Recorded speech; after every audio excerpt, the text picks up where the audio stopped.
Okay. Good morning, world. How are we today? Now, I understand you are going to have a hard time seeing much in this video because it's early and the sun is not quite awake yet.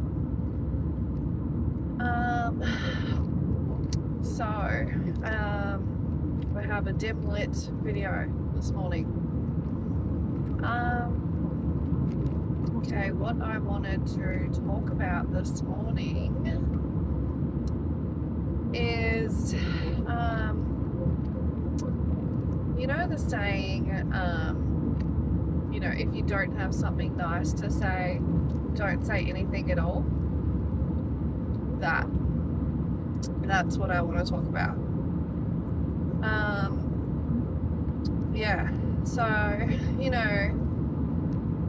it comes up a bit, just being a parent, right? So I assume that pretty much all other parents have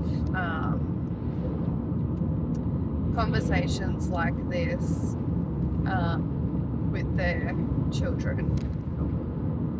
Because, we want to raise good, decent, kind humans, don't we? Not little jerks. And so, if you don't have something nice to say, don't say anything at all, comes up as a parent. And, we're all guilty of it. We're all guilty of, in our lives, having said things, that we shouldn't have said to people,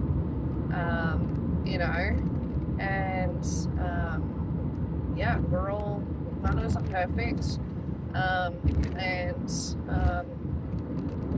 I assume that there could not possibly be one person who could, can't admit that they have done that, right? And then I talked to my partner about, just with work, and it's just really shocking to me that, in the workplace, the place that you have to go to all day long, you basically spend more time at work than you do at home, because when you're at home, it's, you've got shower and dinner and bed,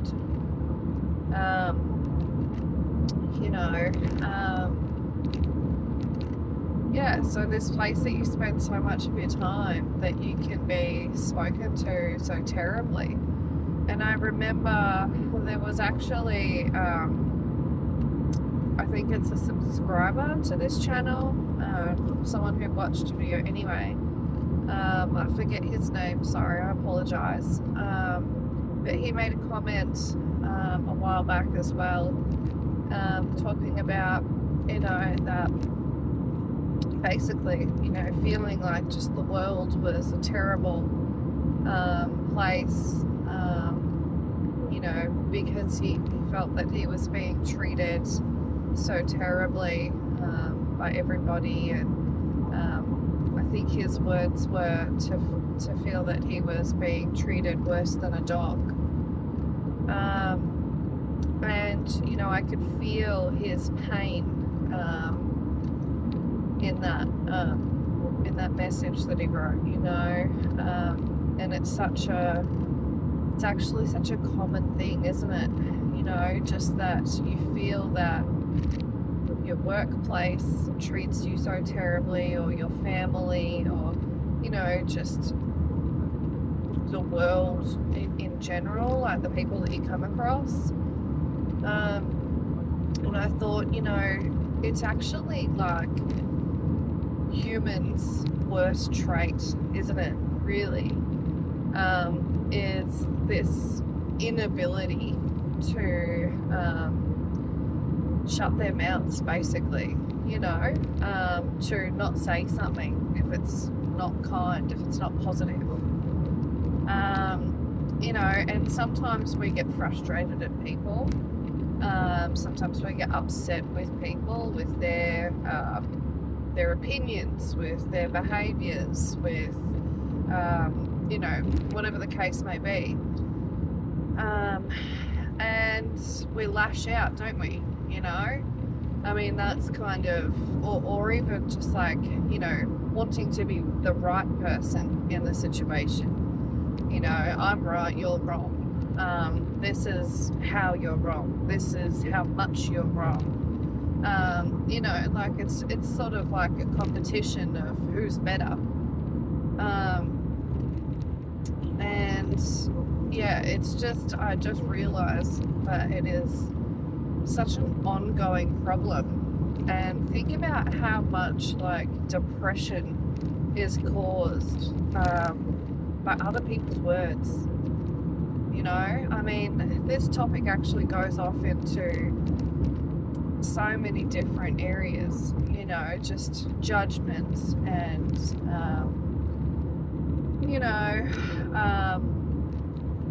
yeah, just the mistreatment of other people, you know, not accepting of other people, you know, other people's different values, different opinions, even just different ways of doing things.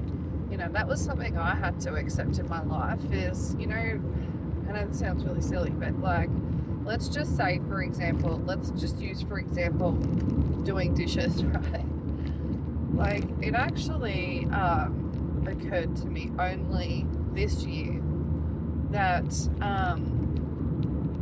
other people are doing their best when they say, it's the dishes example, right? Other people are doing their best when they are doing the dishes their way. It's, you know, just because they're not doing it your way, how you do it, doesn't mean that they're doing a poor job. And, you know, that also comes into it is some people's level of importance that they put on a task is not the same level of importance that maybe you put on a task. And so, you know, it's like perspective, right? You know, everyone's perspective can be different. I'm looking at a number and I could swear to God that it's a number 6. You're looking at the same number and you swear to God that it's a number 9. And it's all just perspective, you know.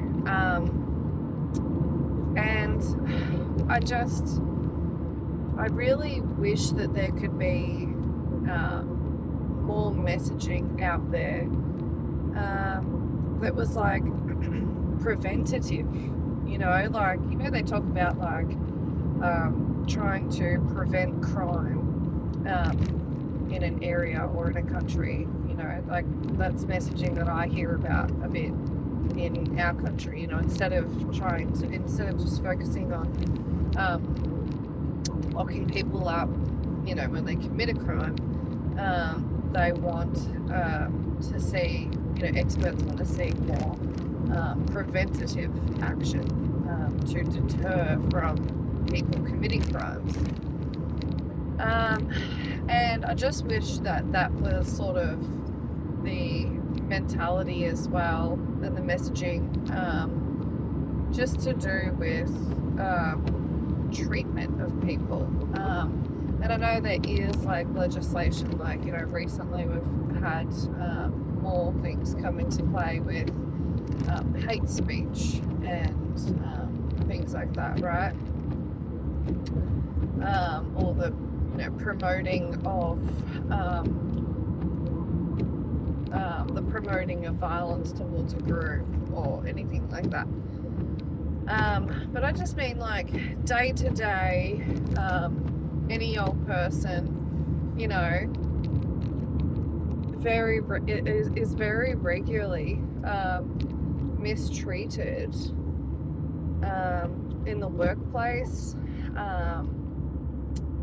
or by family, or you know, in the community, and it's just really upsetting, really, when you think of it, or when you hear about it. You know, obviously, especially like if it was to do with your children or your partner in the workplace. I mean, you know, how do you kind of? It's a really hard thing to sort of just swallow, because no one should be treated that way. You know, no one should be getting up for work and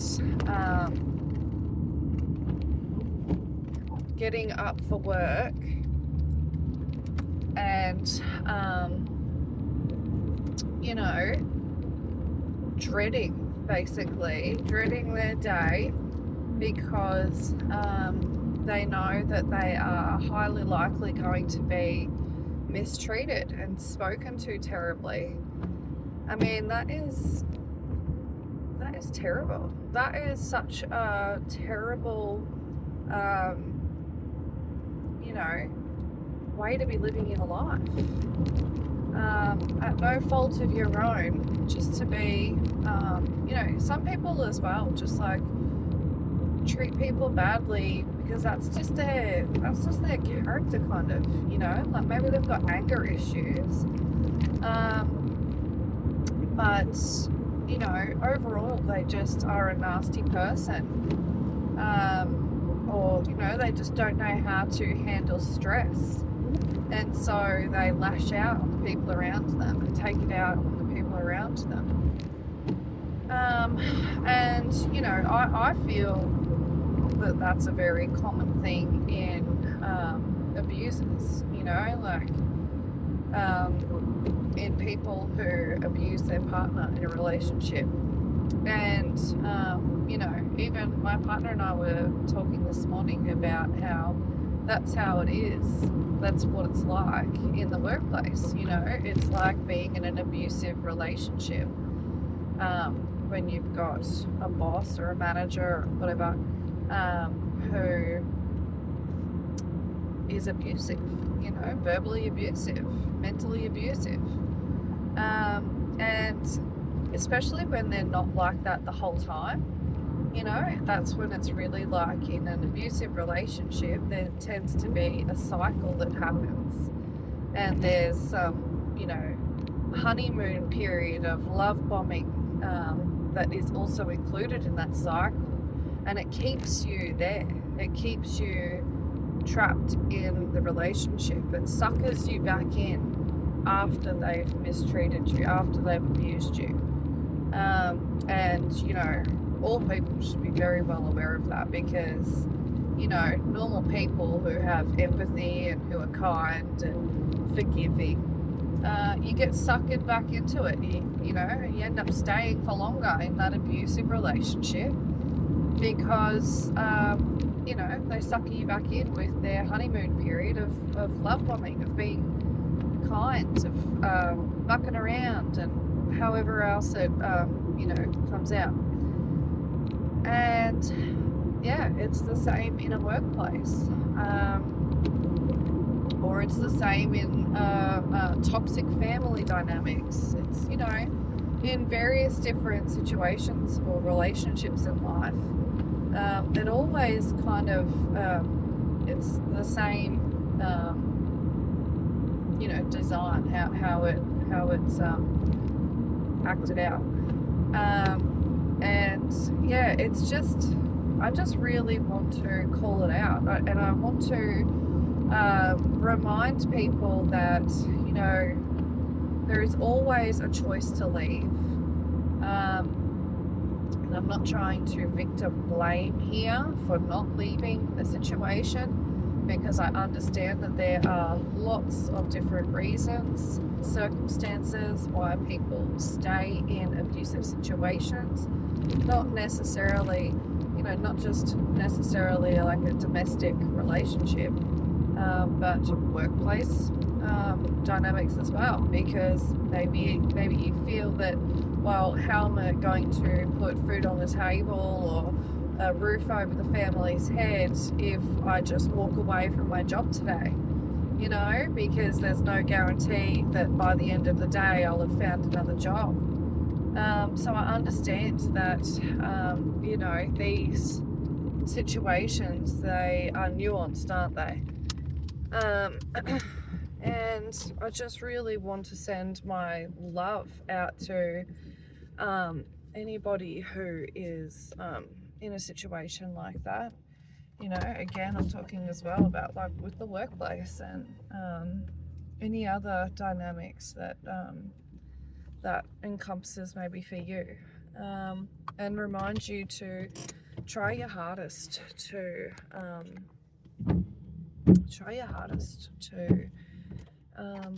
change the situation if you can, or leave it, you know, because accepting it is just, it's just a really terribly sad situation. And I don't think that it should be accepted. Anyway, Bubby is waking up. You all have a good day, and I'll see you again in another video. Bye.